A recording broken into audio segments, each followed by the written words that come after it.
Hello, hello, chị. Hello, chị.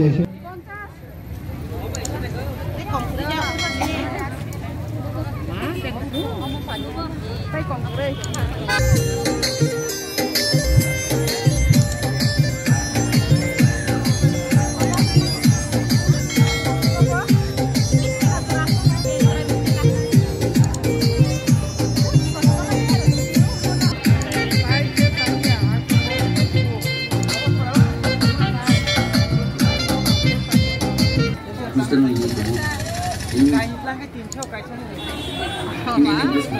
Cái tam chính rồi.